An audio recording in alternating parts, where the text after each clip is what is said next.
औज़ुबिल्लाहिमिनश्शैतानिर्रजीम बिस्मिल्लाहिर्रहमानिर्रहीम। This is Syed Ahmed Mujtaba advocate high court.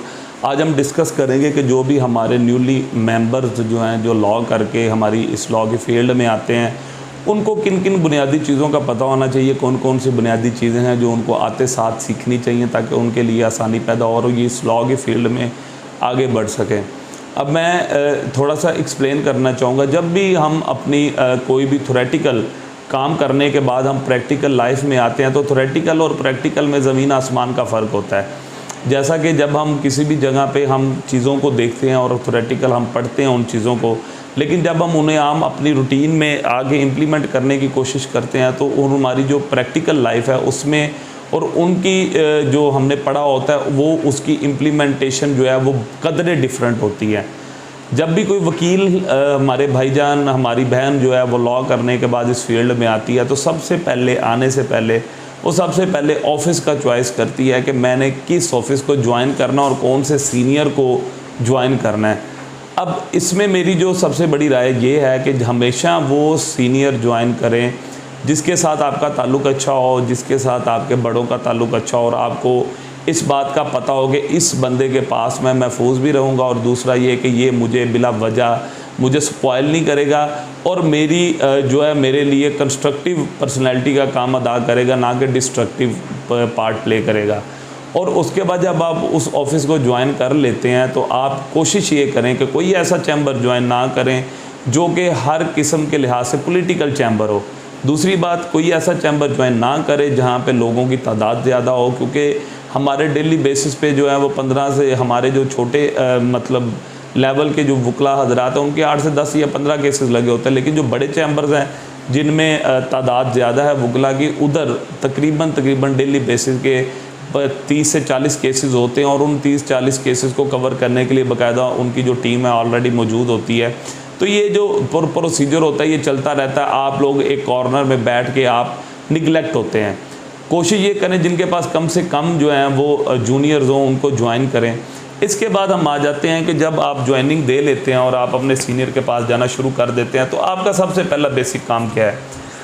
अब मिसाल के तौर पे हमने क्रिमिनल बुक्स को पढ़ा हुआ है, लॉ बेफिल को भी पढ़ा हुआ है, हमें पता है कि कत्ल की कितनी टाइप्स हैं, हमें पता है कि पाकिस्तान पिनल कोड में क्या है, CRPC में क्या है, हमें हर चीज़ के बारे में पता है। हम सिविल की बात करें, हमें ऑर्डर 39 रूल 1 और 2 का पता है, हमें पता स्टे जो है वो कोर्ट ने कैसे बताया हुआ है। स्पेसिफिक रिलीफ एक्ट में सेक्शन 42 किसे कहते हैं, कैंसिलेशन ऑफ डॉक्यूमेंट में क्या करना है, ये सारी चीज़ें जो हमने पढ़ी होती हैं। लेकिन जब आप प्रैक्टिकल लाइफ में आते हैं तो सबसे पहले इन अपने माइंड को रिलैक्स करना है।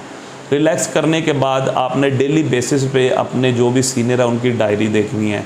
डायरी देखेंगे, आपके जो क्लर्क्स होते हैं जो साथ में उनको असिस्ट कर रहे होते हैं वो आपके सबसे पहले उस्ताद होते हैं। क्यों? क्योंकि कोर्ट्स के बारे में और केसेस के बारे में आपको सबसे पहले वही गाइड करते हैं। अब जब भी कोई वकील होता है उनके पास जो केसेस होते हैं वो मिक्स टाइप्स के होते हैं। मिसाल के तौर पे उनके पास क्रिमिनल केसेस भी होंगे, सिविल केसेस भी होंगे, टैक्स से रिलेटेड केसेस भी होंगे, इनकम टैक्स के बैंकिंग कोड के केसेस भी होंगे, उसके बाद नैब के भी हो सकते हैं, एंटी करप्शन के भी हो सकते हैं। तो वो एक मिक्सचर जो है वो एक होता है केसेस का। तो आपको सबसे पहले ये पता होना चाहिए कि कौन से केस किस कोर्ट से रिलेट कर रहा है, अदालतों की कितनी टाइप्स हैं जो वर्क कर रही हैं हमारे एरिया में, और ये चीज़ें आपको सारा आपका क्लर्क समझाएगा। आपको पता हो कि जब भी कोई केस आपके सामने आता है, जब भी डायरी में लिखा जाता है मिसाल के तौर पे मोहम्मद उस्मान बनाम सरकार, तो जहाँ पे सरकार का वर्ड आएगा और आगे एडिशनल सेशन जज लिखा जाएगा, आपको पता होगा कि ये जो केस है ये किसी एडिशनल सेशन जज के पास है। उसके पास आपको पता हो मजिस्ट्रेट के पास जो है वो केसेस कौन कौन से लगते हैं, सिविल कोर्ट में कौन कौन से टाइप के केसेस जाते हैं, और ये सारा कुछ आपने खुद ही कैटेगराइज करके उनको छांट करके अलग अलग करना है। ये मैं बिल्कुल आपको बेसिक्स बता रहा हूँ। उसके बाद जब आप आगे की तरफ मूव करते हैं तो फिर आपको ये पता होना चाहिए कि आप किस पार्टी की तरफ से हैं। यानी कि आप सिविल केस में गए हैं तो सिविल केस में आइदर आप प्लेंटिफ की तरफ से हैं या डिफेंडेंट की तरफ से हैं। कॉज लिस्ट में कितने नंबर पे आपका केस लगा हुआ है आपने उसको देखना है। देखने के बाद आप कोर्ट में जाके अगर आप प्लेंटिफ की तरफ से हैं उधर से अटेंडेंस करवाएं और अगर आप डिफेंडेंट की तरफ से हैं उधर अटेंडेंस करवाएं।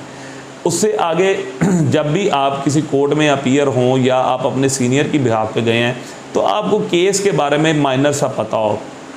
मिसाल के तौर पे आपके सीनियर आपको किसी केस में भेजते हैं तो उनसे ये डिटेल पूछ के चलें कि सर इसमें कार्रवाई क्या चल रही है, इधर कोई एप्लीकेशन सबमिट करनी है या किसी एप्लीकेशन का जवाब सबमिट होना है। अगर जवाब सबमिट नहीं होना तो किसी एप्लीकेशन पे इसमें आर्गूमेंट्स हैं या हमारे आर्गूमेंट्स हो चुके हैं या होने हैं, ये डिटेल ले के ऑफिस से अपनी कोर्ट में जाएँ।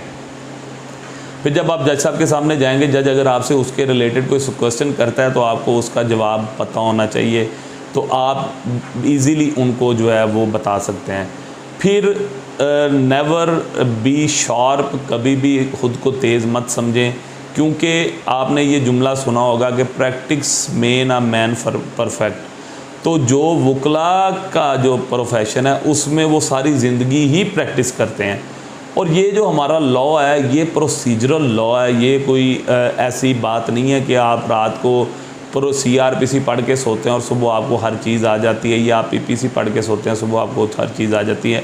ये आपको डेली बेसिस पे 1 बाय 1 आपको तरीक़ाकार जो है वो आपको अडॉप्ट करना पड़ता है और डेली बेसिस पे आप नई नई चीज़ों को लर्न करते हैं। आप सबसे पहले जो मैंने आपको बता दिया कि केसेस के हवाले से आप अदालतों में जाएं। फिर आपको ये पता होना चाहिए कि ज़मानत का अगर वर्ड इस्तेमाल हो रहा है तो ज़मानत किस अदालत में लगती है।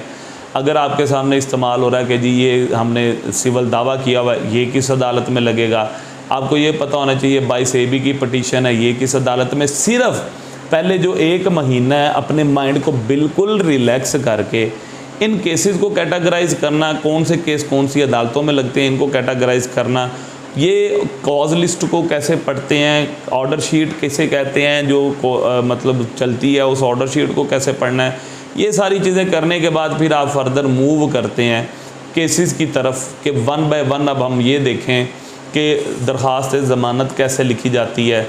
फिर हम देखें कि खुला का केस कैसे दायर होता है सिविल केसेस, फैमिली केसेस में। फिर हम देखते हैं कि हुक्म इम्तनाई कैसे लिया जाता है। ये फिर फर्दर जो है वो आहिस्ता आहिस्ता आप लोग सीखते हैं।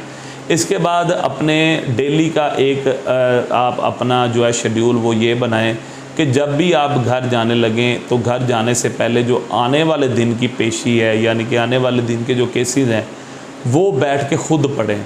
आपको इतना पता होना चाहिए कि कल अगर 22 AB की पटिशन लगी हुई है किसी जज साहब के पास तो 22 AB में क्या था, प्रेयर में हम क्या मांग रहे हैं। किसी भी जो केस का निचोड़ होता है वो उसकी प्रेयर में होता है, उसको पढ़ें। उसके बाद अगर सिविल केस लगा हुआ है तो सिविल केस को खोल के डिटेल से पढ़ें। उसको पढ़ने के बाद आपको पता हो गया अगले दिन क्या है। इस तरह आहिस्ता आहिस्ता आहिस्ता आप लोग मूव ऑन होते जाते हैं। काइंडली हम्बल रिक्वेस्ट है आप लोगों से, सिर्फ यूनिफॉर्म पहन के टाई शाई लगा के बालों को अच्छी तरह बना के प्रेजेंटेशन जो है वो हमेशा अच्छी रखनी चाहिए। लेकिन वकील हमेशा अपने काम से पहचाना जाता है, ना कि प्रेजेंटेशन से। प्रेजेंटेशन जो है वो एक आपके मयार को बुलंद करने के लिए एक बहुत ही पॉजिटिव चीज़ है, लेकिन सब कुछ ही प्रेजेंटेशन नहीं है कि आपने काला चश्मा लगाया हो, आपकी बेहतरीन यूनिफॉर्म हो, हाथ में आपने वेब पकड़ा हो या सिगरेट लगाई हो और आप अपनी टोर से जा रहे हैं। जब भी कहीं किसी कोर्ट में आपको कोई क्वेश्चन किया जाए तो आपको शर्मिंदगी का सामना करना पड़े। तो ये सारा कुछ आपकी पर्सनैलिटी जो है, क्योंकि मैंने जो अपने सीनियर से सीखा है वो यही सीखा है कि आपकी जो कोर्ट के अंदर अपीयरेंस में, किसी भी केस में आपकी जो अपीयरेंस है ना, वो आपका कॉन्फिडेंस जो है वो उसमें आपकी तैयारी आपका कॉन्फिडेंस ज़्यादा करती है। हमेशा जितना आप अपने केस में तैयार होके जाते हैं आप उतना ही कॉन्फिडेंट होते हैं। तो ये बाकी चीज़ें मैं इंशाल्लाह आपको फर्दर वीडियोस में बताऊंगा। यह भी आप पार्ट 1 समझ लें कि ये बेसिक्स हैं कि आपने जब भी प्रैक्टिस स्टार्ट करनी है तो आपको किन किन चीज़ों का पता होना चाहिए। और दूसरा जो मेन सबसे अहम बात है कि जब भी कोई केस आपके पास आता है, मिसाल के तौर पे कोई आपके मोहल्ले की कोई फ़ीमेल आ गई, जी मेरी ये खुला का मैटर है, कोई भी चीज़ है, तो कोशिश करें, मैक्सिमम कोशिश ये करें कि उस चीज़ को अपने हाथ से करें, लेकिन with the opinion of an expert. किसी भी एक्सपर्ट के ओपिनियन के साथ ख़ुद उसके केस को ख़राब करने की कोशिश मत करें, बिकॉज किसी का केस ख़राब होगा तो इट्स मीन कि आपकी जो एक क्लाइंटेज की जंजीर है वो टूट गई है और उसको उसका नुकसान भुगतना पड़ेगा, क्योंकि जज का डसा हुआ जो है उसकी अपील है, लेकिन जो वकील की गलती की कोई अपील नहीं होती, क्योंकि वकील जब गलती कर बैठता है तो वो गलती सुप्रीम कोर्ट तक जाती है।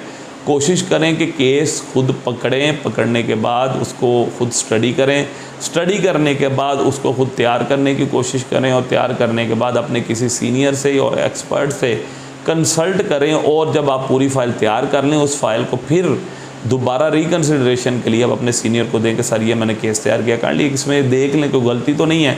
वो जब सारा कुछ ड्राफ्ट हो जाएगा, जब तैयार हो जाएगा, फिर आप अपनी फ़ाइल को कोर्ट में अपीयर करें।